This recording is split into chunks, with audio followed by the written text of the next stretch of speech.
उन्होंने क्या किया? वंदी पितर सुर सकृत संभारे, वंदी पितर सुर सकृत संभारे, वंदी पितर सुर सकृत संभारे, वंदी पितर सुर सकृत संभारे, जो कछु पुण्य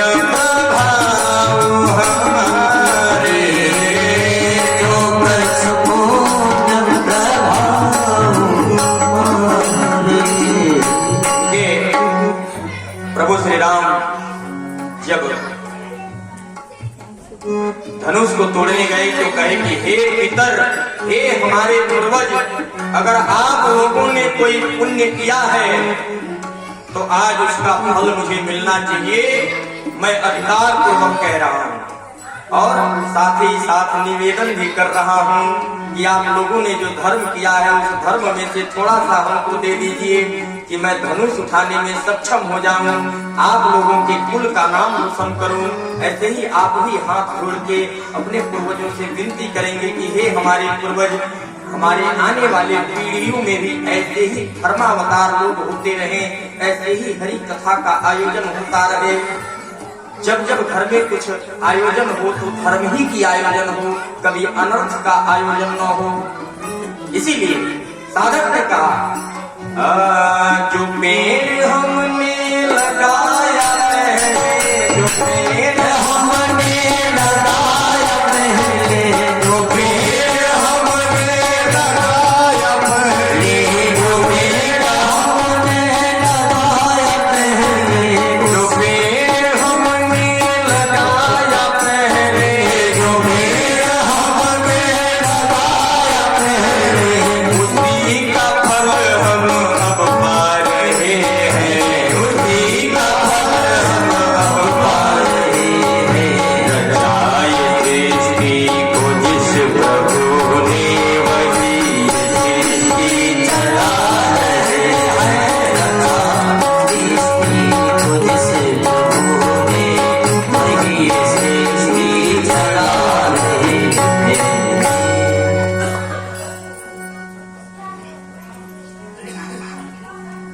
बोल भागवत भगवान की जय। तो ऐसे में अपने पूर्वजों को हमेशा स्मरण करते रहना चाहिए। अब विदुर जी ने धर्म किया, साथ नहीं मिला लेकिन उनका साथ मिला, जीवन धन्य हो गया। विभीषण ने मना किया, मंदोदरी ने मना किया, दशानन नहीं माने, लेकिन एक दिन उनका भी अंत हुआ। अब सृष्टि की बात आई। सृष्टि हमारे पूर्वजों से चलती है और सर्वप्रथम ब्रह्मा जी ने जब सृष्टि का निर्माण किया तो 10 प्रकार की सृष्टियां हुई। कितने प्रकार की सृष्टियां हुई? 10 प्रकार की सृष्टियां हुई। मुख्यतः 2 प्रकार की सृष्टियां हमारे सामने हैं। सामने तो 10 हैं, लेकिन मुख्यतः हम 2 प्रकार उसका हमेशा प्रायः देखते रहते हैं। एक अंडज और एक देशज। अंडज क्या है? एक सृष्टि जो होती है वह अंडाकार होती है और एक प्रायः पुत्रकार होती है, जीवकार। अब यह विज्ञान देखिए, शास्त्र भी विज्ञान बताता है। विज्ञान कहां से? इसी शास्त्र से। यदि पुष्पक विमान नहीं देखी गई होती तो आज हम लोहे के, भारी लोहे को आकाश में नहीं उड़ा पाता। नकल शास्त्रों से ही लिया गया। अब बताइए, अंडज जो सृष्टि में अंडज है उसकी पहचान क्या है? जन्म देने वाली जो बच्चे को जन्म देते हैं हम, उसकी पहचान क्या है? तो जो ये कर्ण पर्ण है, जिनके ये कर्ण पर्ण है, वह गर्भाधारण कर जीव को जन्म देते हैं, और जिनके ये कर्ण पर्ण नहीं है वह अंडर सृष्टि करते हैं। ऐसा आप देख सकते हैं। बोल भागवत भगवान की ऐसा आप मिला सकते हैं। इतना ही नहीं, माताएं बड़ी पूजा पाठ करती हैं, लेकिन जब इनसे पूछा जाता है तो जानकारी भी होती है तो थोड़ा डर के बताती है कि कहीं हमसे कोई गलती ना हो जाए। अब आप बताएं कि ये श्वेत पुष्प जो है और ये रंगीन पुष्प है, इसमें रंग है, फूल बहुत सारे होते हैं। आप फूलों को तोड़कर बहुत पूजाएं करती हैं, फूल ही देवताओं पर ज्यादा अर्पण करती हैं आप। यदि आपसे पूछ दिया जाए कि कौन सा पुष्प जो है दिन में खिलता है और कौन कौन पुष्प रात्रि में खिलता है तो उसकी पहचान क्या है, ये भी शास्त्र मत है जिसको विज्ञान ने धारण किया। श्वेत पुष्प जितना है इस धराधाम पर, श्वेत पुष्प जितना है, ऐसे मत कहिए कि रात रानी, चमेली, बेली ये सब रात में खिलता है, गेंदा, अड़हुल ये दिन में खिलता, ऐसा नहीं। जितने श्वेत पुष्प हैं ये रात्रि के समय खिलते हैं और जितने रंगयुक्त पुष्प हैं वह दिन में खिलते हैं। यह इसकी पहचान है। बोल भागवत भगवान की। ब्रह्मा जी ने सृष्टि का निर्माण किया। ब्रह्मपुत्र सनकादि चारों भाई ब्रह्मा जी के पुत्र एक बार नारायण के दरबार गए और जय और विजय नामक दो द्वारपाल सनकादि चारों भाइयों को डांट कर खड़ा कर दिए कि खड़े रहो किनारे, नारायण का जब आदेश आएगा तब उनसे मिलना। और सनकादि चारों भाइयों को गुस्सा आया कि हमें कौन नहीं जानता, स्वयं हम लोग नारायण से दर्शन करते हैं और नारायण भी हम लोगों को रोकते नहीं। यदि उनका थोड़ा तबीयत भी खराब होता है तो वह हमको अपने पास बिठा लेते हैं। ये द्वारपाल कितने हमदर्दी से कह रहे हैं कि किनारे खड़ा रहो, जब नारायण का आदेश होगा तभी हमसे मिलना, उनसे मिलना। तो द्वारपाल किसी को खड़ा करने को ही जानते हैं। एक सुबह महात्मा जी गए एक राजा के दरबार में राजा से मिलने, तो एक झाड़ू पोंछा लगाने वाला व्यक्ति झाड़ू लगा रहा था और कहा, महात्मा जी कहे कि सुन रहे हो, थोड़ा मुझे महाराज से मिलना है, प्रातः मैं आया हूँ, कुछ काम है। झाड़ू लगाने वाला कहा कि चलो किनारे रहो, किनारे रहो। सुबह सुबह पता नहीं कहां से चले जाते हैं मिलने। महाराज इतने फुर्सत में हैं, महाराज नहीं मिलेंगे अभी, महाराज अपने समय से मिलेंगे। महात्मा जी वहां खड़े रहे। थोड़ी देर बाद द्वारपाल के पास गए, द्वारपाल से कहे, हे द्वारपाल, थोड़ा मुझे महाराज से मिलना है, मिलवा दो। द्वारपाल कहा कि किनारे यहाँ खड़े रहो, अभी टाइम नहीं हुआ है, जब टाइम होगा तब हम महाराज से मिलवाएंगे। अब देखिए, जब झाड़ू लगाने वाले ने कहा कि जाओ उधर किनारे खड़े रहो, वहां भी महात्मा जी ने कहा तभी तो।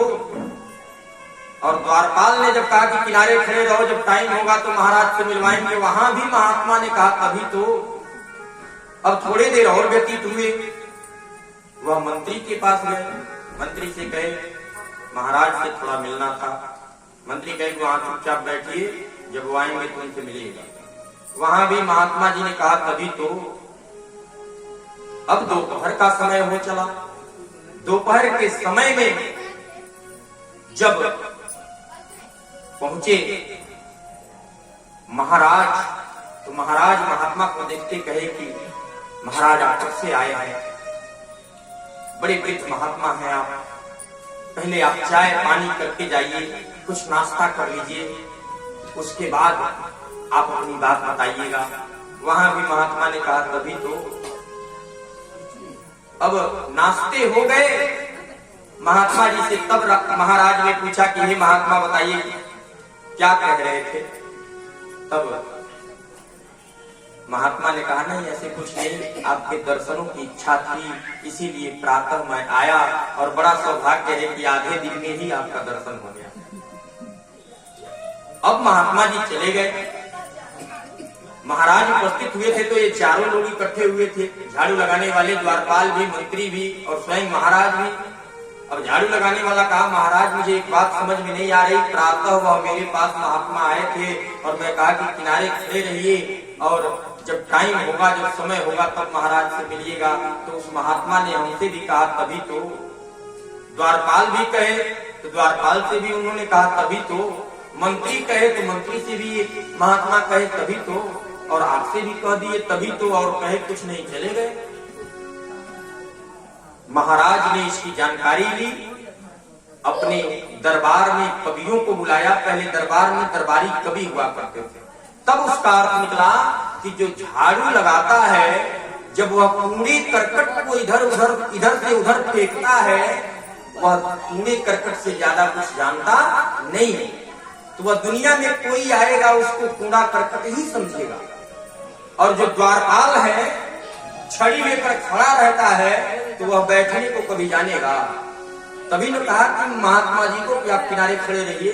और जो मंत्री है वह प्रायः कोई आता है तो कहता है कि पहले बैठिए, जब राजन आएंगे तो उनसे मुलाकात होगी। तो मंत्री बैठाना जानता है, वहां भी महात्मा ने कहा तभी तो। और मैं अपने लिए क्या कहूं, कवियों ने स्वयं कहा कि राजा तभी राजा है जब सबको आदर करना जानता है, सम्मान करना जानता है, व्यवस्था देना जानता है, तब वह राजा है। बोल भागवत भगवान की। ऐसे जय और विजय सनकादि मुनियों का अनादर किए और सनकादि मुनियों ने श्राप दे दिया कि जाओ 3 जन्म तुम दैत्य बनकर रहोगे, नारायण के द्वारपाल बनने के लायक तुम लोग नहीं हो, 3 जन्मों तक दैत्य बनकर रहोगे। अब सनकादि मुनि ब्रह्मा जी के पास गए तो ब्रह्मा जी कहे कि हे सनकादि ऋषियों, तुम सृष्टि का निर्माण करो। सनकादि मुनियों ने अपना पल्ला झाड़ लिया, हमारे बस की बात ना है, हम तो भक्ति भजन में रहेंगे, नारायण की स्तुति में रहेंगे, हम सृष्टि का निर्माण नहीं कर सकते।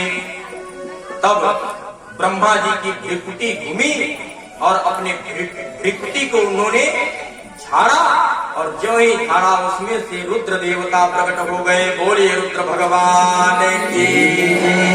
अब रुद्र भगवान प्रकट हुए तो उनके ऊपर सृष्टि का भार दिया गया। उन्होंने भूत प्रेत डाकिनी शाकिनी पिशाचिनी सब कुछ पैदा कर दिया, सब कुछ सृष्टि में बना दिया। पृथ्वी पर पूरा उत्पात होने लगा। ब्रह्मा जी ने रुद्र देवता को बुलाया और कहा, हे महाराज, आप सृष्टि का निर्माण मत करें, आप बैठकर हिमालय पर्वत पर अपना माला चलाएं, भजन गाएं, आपके बस की बात की सृष्टि नहीं है। तब रुद्र देवता अपने आप को हिमालय की तराइयों में सुशोभित हो गए। तत्पश्चात ब्रह्मा जी ने अपने इंद्रियों से 10 ऋषियों को पैदा किया। प्रथम दिवस कथा में मैंने बताया था इंद्रियां कितनी होती हैं, 10 इंद्रियां, 5 ज्ञान इंद्री और 5 कर्म इंद्री। अपने 10 इंद्रियों से ब्रह्मा जी ने 10 ऋषियों को उत्पन्न किया। मरीचि ऋषि, अत्रि ऋषि, अंगिरा ऋषि, पुलस्त ऋषि, पुलह ऋषि, क्रतु ऋषि, भृगु ऋषि, वशिष्ठ ऋषि, दक्ष ऋषि और नारद ऋषि। 10 ऋषियों को ब्रह्मा जी ने अपने 10 इंद्रियों से प्रकट किया। अपने वाणी से उन्होंने मां सरस्वती को जन्म दिया। बोले मेरा पुस्तक धारिणी की जय। इसीलिए स्वर की देवी मां सरस्वती होती है। अपने वाणी से उन्होंने मैया सरस्वती को प्रकट किया और अपने कर्म से करदम ऋषि को जन्म दिया। बोल करदम भगवान की। अब जब इतने ऋषियों को उन्होंने सृष्टि के लिए 10 ऋषियों को जब ब्रह्मा जी ने जन्म दिया, अवतार दिया, निर्मित किया, ये 10 ऋषि, बोल भागवत भगवान की सामरे सरकार की। ब्रह्मा जी ने सृष्टि में निर्मित किया। तो उन्होंने सोचा सनकादि 4 ऋषियों को हमने निर्मित किया तो वो पल्ले झाड़ के निकल गए कि भजन स्तुति करेंगे। अब अपने 10 इंद्रियों से प्रकट किया तो ये भी 10 ऋषि निकल गए, 10 ऋषियों के रूप में हो गए। तो ऋषियों से सृष्टि चलने वाला नहीं है, ऋषियों से ज्ञान चलने वाला है। क्या चलने वाला है? ज्ञान धर्म चलने वाला है। तब उन्होंने अपने वाम भुजा से मनु को और दक्षिण भुजा से शत्रुपा को जन्म दिया। हम सभी मनु के संतान हैं, इसीलिए हम मानव भी कहे जाते हैं।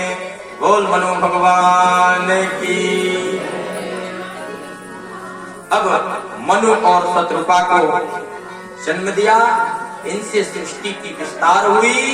मनु और शत्रुपा से 2 पुत्र हुए, प्रियव्रत और उत्तानपाद।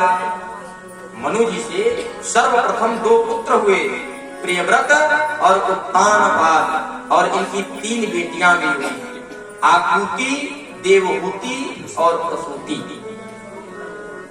आकृति, देवहूति और प्रसूति, ये 5 पुत्र और पुत्रियां मनु शत्रुपा के सर्वप्रथम हुए।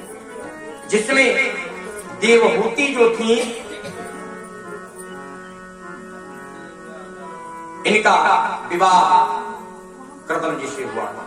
बोल भागवत भगवान की। निद्रा भगवती पुनः आ रही है, देखने को मिल रहा है।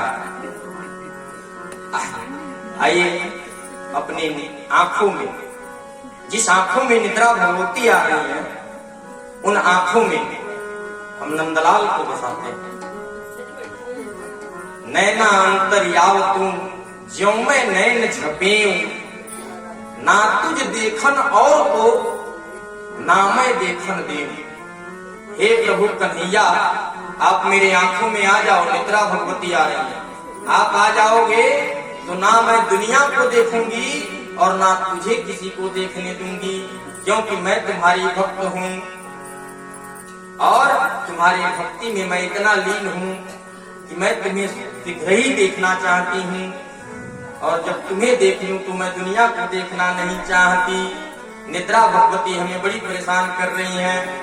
बसो मेरे नैनन में नंदलाल, बसो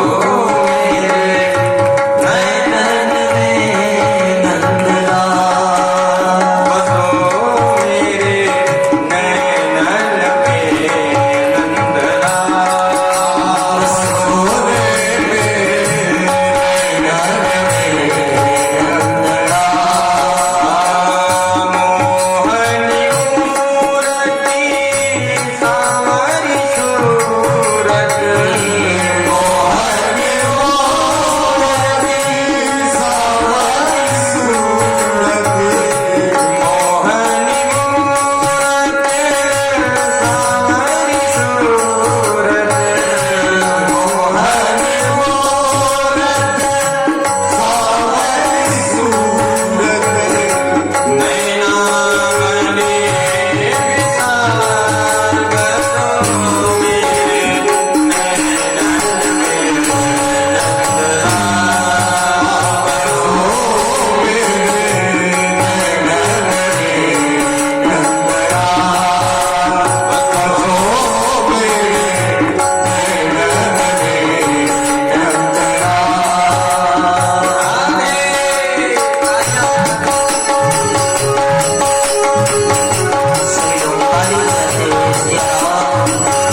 भागवत भगवान की।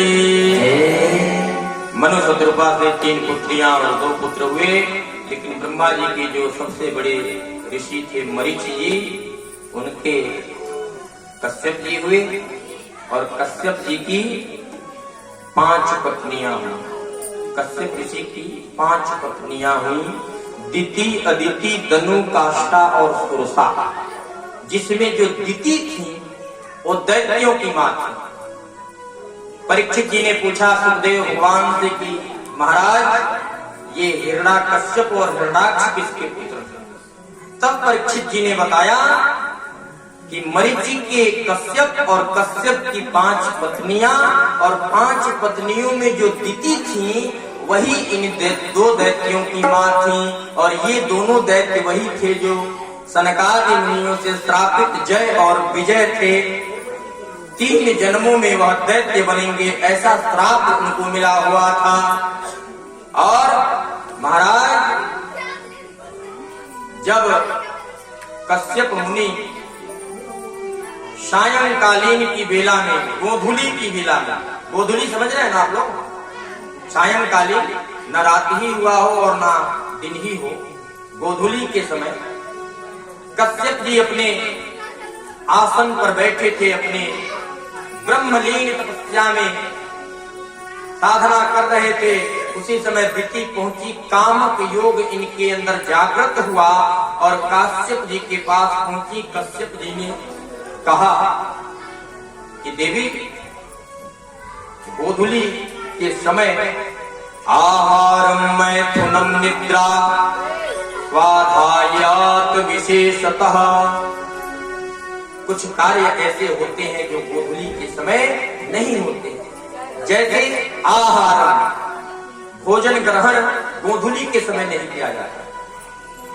या तो गोधूली के पहले कर लें या तो गोधूली के बाद करें, लेकिन सायंकालीन की बेला में कभी आहार नहीं लिया जाता। मैथुनम, कामक वासनाएं सायंकालीन नहीं होना चाहिए। ऐसे लोग घोर नरक में जाते हैं, दैत्यों की उपाधि में जाते हैं। इतना ही नहीं, निद्रा सायंकालीन सोया भी नहीं जाता, गोधूली के समय नींद नहीं आनी चाहिए। और स्वाध्याय, अगर पढ़ने लिखने वाले लोग, अध्ययन करने वाले लोग हैं, उनको गोधूली के समय किसी चीज का अध्ययन नहीं करना चाहिए। ये 4 चीजें गोधूली के टाइम बिल्कुल ही नहीं करना चाहिए।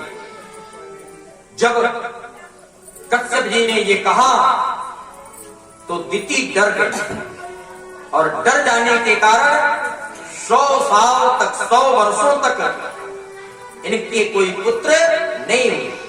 100 वर्ष पर्यंत 2 पुत्र हुए और दिन प्रतिदिन उनका शरीर विशाल अतिकाय होता गया। महाराज हिरण्याक्ष तो ऐसा हुआ कि सृष्टि में केवल जंगल ही जंगल थे, बड़ी कम सृष्टि का सृजन भी हुआ था, लेकिन जहां जिसको देखता था वहां लड़ने की चुनौती देता था। हिरण्याक्ष जिसको देख लिया लड़ने की चुनौती दे डाला, मुझसे युद्ध करो। ऐसे ही चुनौती देते देते एक दिन महर्षि नारद से मुलाकात हो गई। नारायण नारायण का जप करते हुए नारद जी सृष्टि में विचरण कर रहे थे। बोल भागवत भगवान की। भक्त प्रदीप जी, अंदर कुछ बालक गण हैं जो हिरण्याक्ष और हिरण्याकश्यप के आते ही चहल पहल कर रहे हैं। बोल दीजिए कि हिरण्याक्ष और हिरण्याकश्यप जो है बहुत बड़े दैत्य हैं। व्यासपीठ से हम धर्म करने वाले लोग को क्षमा कर सकते हैं, लेकिन वो 2 दैत्य जो है वो 100 साल तक अंदर ही गर्भ में मां के धारण रहे और जब बाहर आए तो दिन दूने रात चौगुने विशाल अतिकाय होते गए।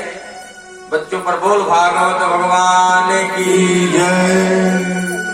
अब नारद, महर्षि नारद जी से जब हिरण्याक्ष की मुलाकात हुई, हिरण्याक्ष जी बोला क्या है बाबा, क्या नारायण नारायण जप कर रहा है, आओ मुझसे युद्ध करो। नारायण का जप करने से कोई मतलब नहीं, अपने ताकत की आजमाइश करो, मुझसे युद्ध करो। भगवान नारद जी तो बड़े चतुर हैं, समझदार हैं, किसी तरह बहला फुसला कर भाई जल के पास जाओ, वरुण देवता हैं, वरुण देवता हो सकता है कि तुमसे युद्ध करें। मैं तो भक्त हूं, तुम्हारी भी भक्ति कर सकता हूं, नारायण की भी भक्ति कर सकता हूं, मुझे कुछ भी बोलना है मैं बोलता रहूंगा, बड़बड़ाता रहूंगा, घूमता रहूंगा। ऐसे किसी तरह अपनी जिम्मा छुड़ा के किसी तरह नारद जी अपना पल्ला झाड़ लिए। अब हुआ क्या, जल के पास जाकर वरुण देवता को चुनौती हिरणाक्ष देने लगा। विशाल अतिकाय महान बल, वरुण देवता जब प्रकट नहीं हुए तो पृथ्वी को उठाया और पृथ्वी को लेकर ही समुद्र में विलीन हो गया। बोल भागवत भगवान की। इतना बड़ा अत्याचार हिरणाक्ष का बढ़ा, तब ब्रह्मा जी ने सृष्टि में एक पुनः नया सृजन किया। अपने नाक के रंध्र से, अपने नासिका के रंध्र से बाराह भगवान का प्राकटीकरण किया। बोल बाराह भगवान की। ऐसे में जब बाराह भगवान प्रकट हुए अपने अतुलनीय बल के साथ समुद्र की ओर गए, मैया पृथ्वी को अपने सूंड पर लिए, अपने नासिका पर लिए। ब्रह्मा जी के नासिका रंध्र से उत्पन्न बाराह भगवान अपने नासिका पर मैया पृथ्वी को लिए समुद्र से बाहर निकले। हिरणाक्ष जब देखा तो कहा कि रे जंगली सुगर, पहले मुझसे युद्ध कर तब पृथ्वी को छुड़ा। बाराह भगवान ने कहा कि मैं तो जंगली सुगर हूं, लेकिन आप तो ग्राम सिंह हो। अच्छा ग्राम सिंह जी, आइए मुझसे युद्ध ही कर लीजिए। अब ग्राम सिंह किसको कहा जाता है? आपने ग्राम सिंह का नाम सुना है? बाराह भगवान को हिरणाक्ष ने गालियां दी, जंगली सुगर। लेकिन कितना प्रेम से भगवान ने उन्हें गाली दिया कि बिना समझाए वो समझ भी नहीं आता। ग्राम सिंह, शेर की उपाधि दी। गांव का सिंह कौन है, गांव का शेर कौन है? चतुर पैर वाले श्वान दो तरह के होते हैं, एक पालतू और एक फालतू। उसकी पहचान है, जो पालतू है उनके गले में पट्टे हैं और जो फालतू है वो डंडे खाते फिरते हैं, उन्हीं को ग्राम सिंह कहा जाता है। बोल बाराह भगवान की। और युद्ध में ऐसा एक खींच के मारा, एक ही खींच के मारने में हिरणाक्ष का नमो नारायण गोविंदाय नमो नमः हो गया। बोल भागवत भगवान की। अब जो मरीचि ऋषि थे, इनसे कश्यप हुए, दिति से दो दैत्य हुए। हिरणाक्ष का संहार 12 अवतार में 12 भगवान ने किया। अब मनु के जो 2 पुत्र हैं और 3 पुत्रियां हैं, इनकी ओर बढ़ते हैं। बोल भागवत भगवान की। जो मझली बेटी है देवहूति, उनका विवाह कर्दम ऋषि से हुआ। ब्रह्मपुत्र थे कर्दम ऋषि, कर्दम जी से हुआ। विवाह के उपरांत कर्दम ऋषि अपने समाधि में लीन हो गए। लेकिन देवहूति बड़ी धर्मावतार थी। समाधि में कर्दम जी लीन हो गए, लेकिन जंगल में, कुटिया में अपने पति के पास, कर्दम जी के पास वह निवास करने लगी। 100 वर्ष बाद जब समाधि से यह जगे, इधर देवहूति ने अपना सारा श्रृंगार उतार दिया था और केवल योग का भेष बनाकर रहती थी। जब उनकी आंखें खुली तो कही कि है तुम कौन हो? तब देवहूति ने कहा मैं